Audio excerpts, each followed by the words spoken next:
If you do not know how to become an abode of divine grace, there are other simpler ways of getting there. One simple way is to make your life into a giving. When I say a giving, I'm not talking about… it is not to be understood as an act,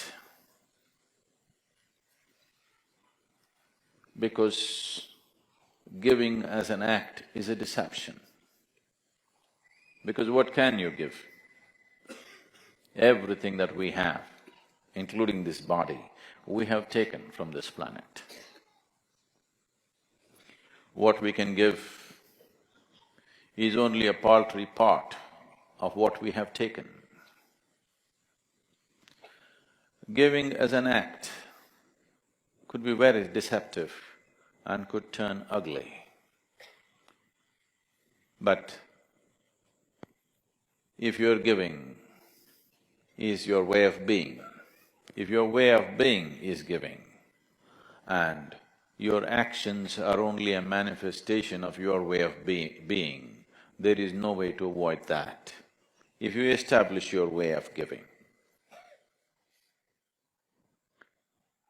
when you open your heart to give, the grace of the divine invariably seeps in. That's inevitable. It is not what you give which makes the difference. It is just that for some reason you opened yourself up. That's what makes the difference. If you do not know how to simply sit here and become a doorway to the divine,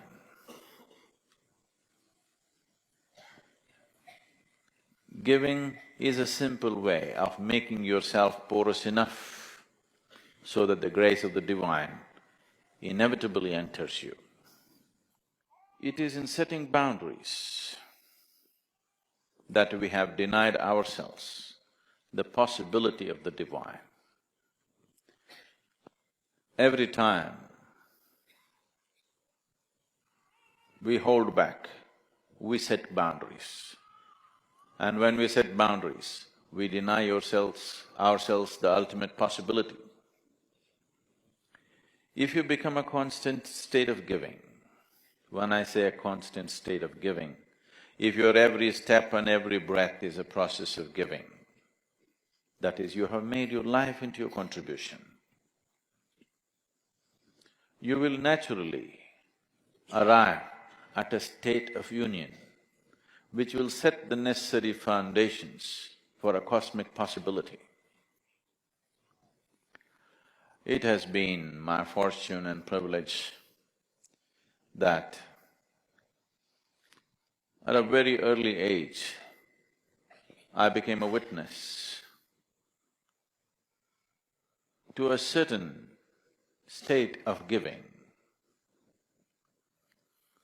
a certain transaction which was beyond anybody's understanding who was there, including mine. I have told you, probably many of you, a few times, about my great-grandmother, who lived up to be 113 years of age. Because she would never die, people thought she's a devil of a woman.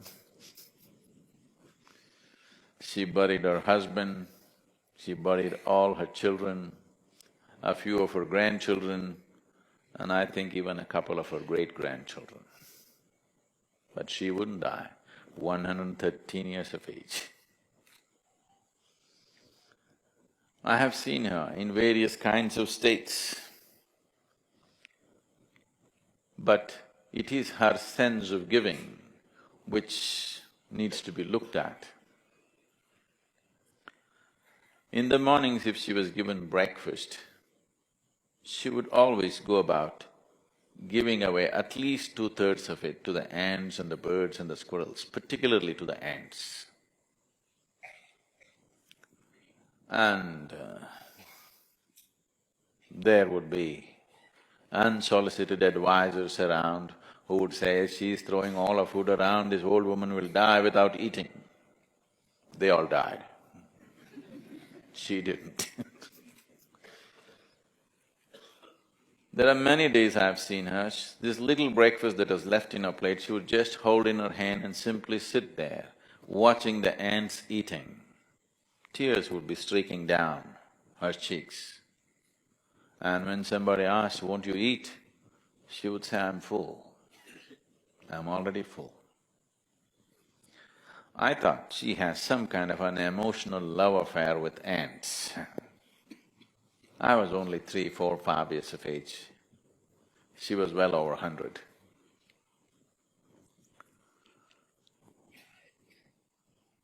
It is many, many years later, I realized there's another way to transact with the world.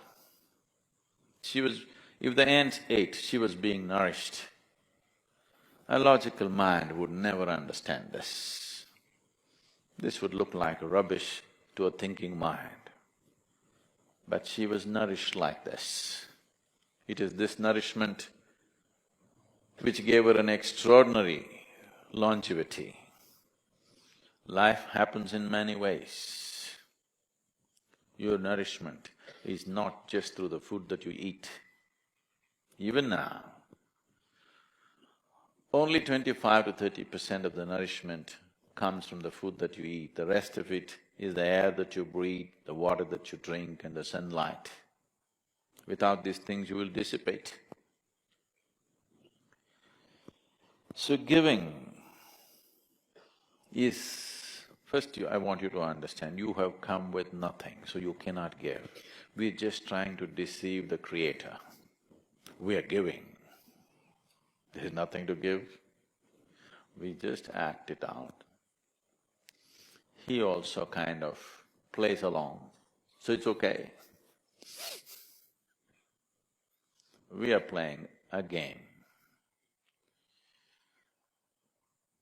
We are smart, so we're trying to deceive him.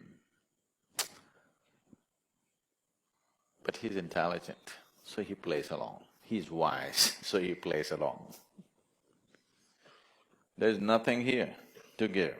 Everything is that we have picked up from here. We take a lot and give little, and that's the only way you can live. Doesn't matter how much you give, what you have taken is bigger than what you have given, always. That's the only way life can be. So don't make too much out of giving. It's just a trick. This possibility, it's a simpler possibility than if you do not know anything, if you do not know any other mode of opening yourself up to the creation. This is a simple possibility, just making every act, every breath into your process of giving, seeing how you can contribute to everything around you, no matter what you're doing. You will see, in 24 hours' time, you will be so rich. The experience of life, the beauty of life will set a glow on your face just like that, simply because that's how you are. Because that's the only way life functions. Life, the process of life is a giving. It's a transaction. In every giving, there is a taking. It is just that you ignore the taking. That's all. Not that there is no taking. There is taking. We are taking more than we are giving. But in your mind, you just ignore the taking. You just keep the giving. Because you don't have to take, it'll be pushed into you.